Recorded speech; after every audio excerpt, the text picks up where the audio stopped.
Pemirsa, ada saja kejadian unik di media sosial. Kali ini seorang pria mendatangi SPKT Polrestabes Palembang untuk melaporkan atas dugaan kekerasan dalam rumah tangga atau KDRT, hingga membuat memar di bagian kepala dan tangannya.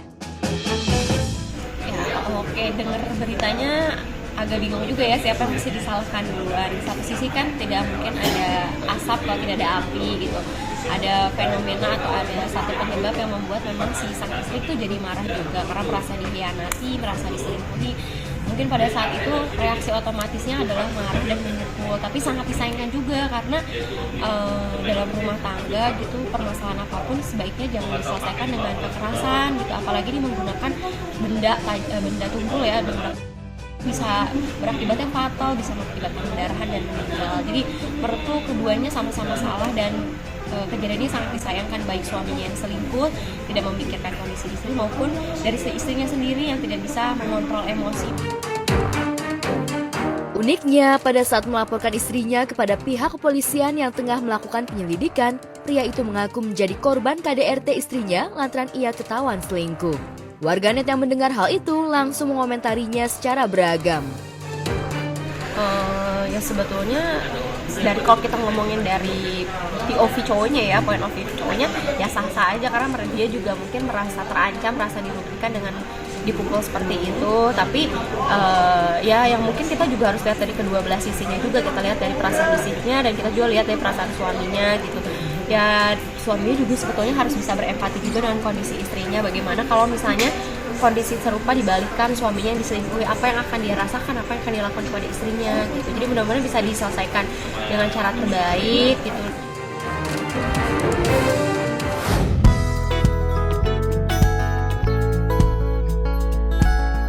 Pasangan Luna Maya dan Maxi Bautier semakin mesra, keduanya juga sudah saling dekat satu dengan lainnya. Setidaknya keluarga Luna terlihat menerima Maxim dengan baik ketika Maxim datang ke Bali, bertepatan dengan ulang tahun Luna yang ke-40 beberapa waktu lalu. Sudah dilihat kan videonya, udah di situ aja. Keluarga Maxim sekarang katanya jadi sosok andalan di keluarga Maxim. Enggak lah, enggak ada. Tetap andalan di keluarganya Maxim adalah Maxim. Saya juga disayang di keluarganya Ayu Dewi. Saya juga disayang di keluarganya teman-teman saya. Ya kalau cocok, kalau kita sama-sama baik sama siapapun kan pasti kita disayang, nggak harus tertentu orang ini. Saya kan pengennya disayang sama semua orang.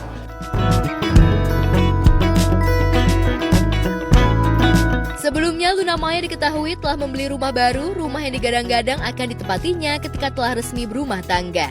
Itu sebabnya banyak yang menduga jika Luna sengaja membeli rumah bareng dengan Maxim. Benarkah demikian? Serah terima akhirnya jodoh aku. Mudah-mudahan ini menjadi hunian yang bermanfaat dan hokinya tambah. Amin. Cocok. Semua selamat bergabung menjadi keluarga besar Dance. Semoga makin bahagia dan sukses. Amin. Thank you. Nah, saya tanda tangan di mana nih, Mbak? Di sini ya. Iya. Oke. Ya.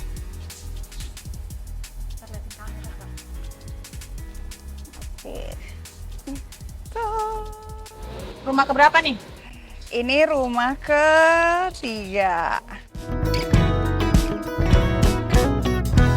Bukan hanya menerima, ayah Maxim pun terlihat dekat dengan Luna Maya. Bahkan dalam satu kesempatan, Petri sengaja memasak menu andalan keluarga untuk Luna Maya merasa bahagia pulang dari olahraga, berlelah-lelah ternyata sampai di rumah makanan sudah siap. Bukan hanya itu, ayah Maxim menyiapkan makanan di piring dengan cara plating dan cantik.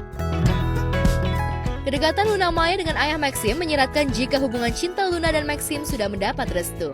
Jika demikian, Luna dan Maxim sudah resmi menerima restu dari kedua keluarga besar mereka. Tak heran jika warganet serta penggemar keduanya menanti hari bahagia Luna Maxim di pelaminan. Jadi harus benar-benar tahu orangnya. Gitu. Jadi nggak bisa tuh gara-gara umurnya udah segini terus ya udah buru-buru aja kawin biar menyenangkan banyak orang yang berumah tangga kan gitu.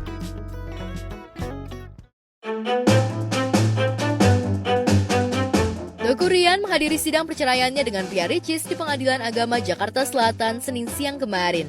Sementara sidang yang beragendakan penyampaian hasil mediasi ini tidak dihadiri oleh Ria Ricis. Pihak Teuku Ryan yang ditemui mengungkapkan jika sidang kedua ini juga gagal.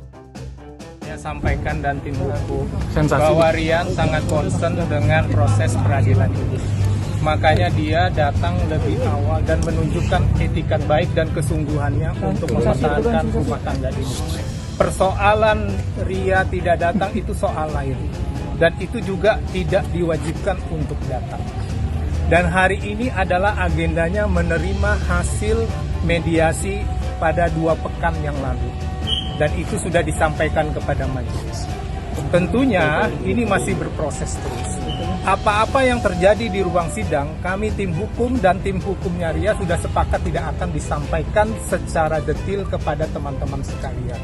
Tetapi yang perlu kalian tahu, bahwasanya masih ada, dan kita juga meminta kepada tim hukum dari Ria, kepada majelis pun juga untuk melihat bahwasanya secara secara normatif memang gugatan itu perlu diperbaiki.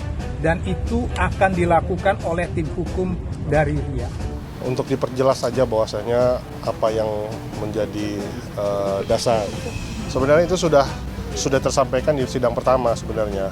Dan yang menyampaikan langsung ya prinsipal kami, klien kami tentunya sudah disampaikan. Cuman tadi dari majelis meminta untuk supaya tertulis.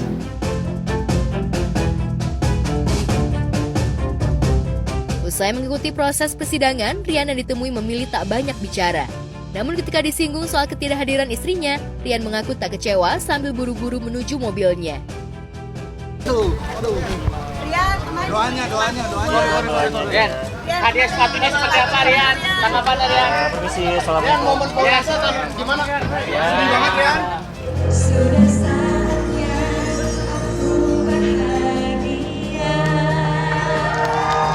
harus bahagia. Semua perempuan harus bahagia.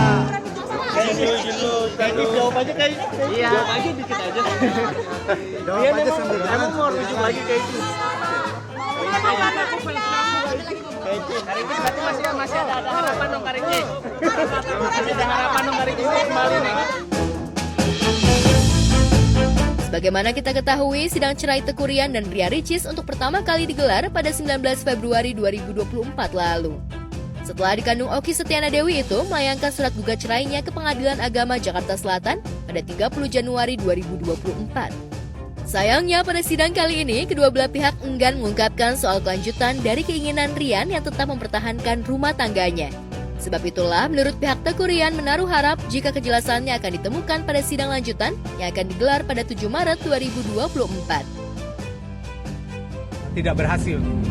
Oke, tapi itu tidak menutup kemungkinan ya. Ini kan masih panjang ya, dan selalu di dalam ruang sidang majelis menanyakan gimana Pak Dedi, gimana Pak Hendra, gimana Pak Iran, gimana teman-teman hukum, apakah ada perkembangan, ada apa-apa segala macam ya ke arah situ.